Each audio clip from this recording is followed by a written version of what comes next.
ओम संगजत्वं संवदत्वं संवो मनांसि जानताम देवा भागै यथा पूर्वे संजानाना उपासते। આ શ્લોક ઋગ્વેદના 10મા મંડળના 191માં સૂક્તનો છે, જે દર્શાવે છે કે ભારતમાં લોકશાહીના મૂલ્યો એ સમયથી છે જ્યારે લોકશાહીનો કોન્સેપ્ટ જ નહોતો. આદરણીય પ્રિન્સિપલ સર, સર્વે ગુરુજનો તથા ઉત્સાહથી ભરેલા યુવા મિત્રોને હું ગણતંત્ર દિવસની શુભકામના પાઠવું છું. આજનો દિવસ માત્ર તિરંગા લહેરાવાનો નથી, આજનો દિવસ છે પોતાની શક્તિને ઓળખવાનો દિવસ. આજથી 76 વર્ષ પહેલા ભારતમાં 26 જાન્યુઆરી 1950ના રોજ સંવિધાન અમલમાં આવ્યું હતું.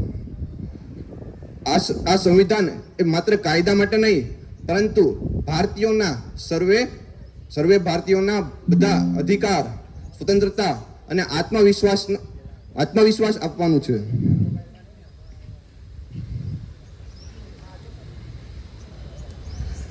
આ સંવિધાને આપણને એવી પાંખો આપી છે કે આપણે સ્વપ્ન જોવાના છે અને સપનાને સાકાર પણ કરવાના છે. આજે આપણે અહીં ઊભા છીએ તે આપણા લોકશાહી તંત્રની સૌથી મોટી તાકાત છે. મિત્રો, આ શુભ અવસરે આપણે એક ક્ષણ માટે યાદ કરીએ ડોક્ટર બાબા સાહેબ આંબેડકર, સર્વે સ્વતંત્રતા સેનાનીઓ અને સંવિધાન રચયિતાઓને કે જેણે એવું સપનું જોયું છે કે ભારતમાં કોઈ ઊંચું નથી, કોઈ નીચું નથી, સર્વે સમાન છે. તેમણે એક મજબૂત લોકશાહી, શક્તિશાળી સંવિધાન અને ગૌરવશાળી રાષ્ટ્ર આપ્યું છે. અત્યારે આપણે એવું ના પૂછીએ કે આ દેશે મને શું આપ્યું, આપણે અત્યારે એવું વિચારીએ કે હું આ દેશ માટે શું કરી શકું. આ દેશની ભાવિ જવાબદારી એ આપણા સ્વયંના હાથમાં છે. આજે બધા કહી રહ્યા છે વિકસિત ભારત, વિકસિત ભારત. વિકસિત ભારત એટલે શું માત્ર બ્રિજ, ફ્લાયઓવર અને રોડ બનાવવા? નહીં. વિકસિત ભારત એટલે આત્મનિર્ભર ભારત. એવો ભારત કે જેમાં કોઈ દેશ સામે હાથ ના ફેલાવે, જે આખા વિશ્વને દિશા બતાવે. એક એવો ભારત કે જેમાં ગરીબી ઇતિહાસ બની જાય અને જ્ઞાન, ટેકનોલોજી અને નવીનતા એ આપણી ઓળખ બની જાય. જેમ આપણે જાણીએ છીએ કે અત્યારે અમૃતકાળ ચાલી રહ્યો છે. આ અમૃતકાળ 2047માં પૂર્ણ થશે.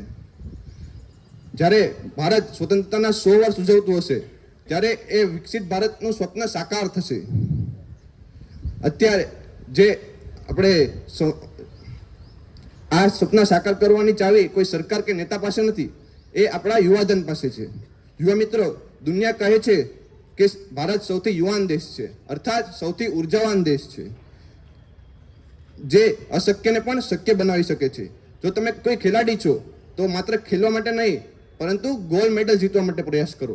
જો તમે બિઝનેસમેન છો તો તમે એવો સ્ટાર્ટઅપ આઇકોન તૈયાર કરો કે જેથી તમે વિશ્વની સમસ્યાઓનું સમાધાન કરો.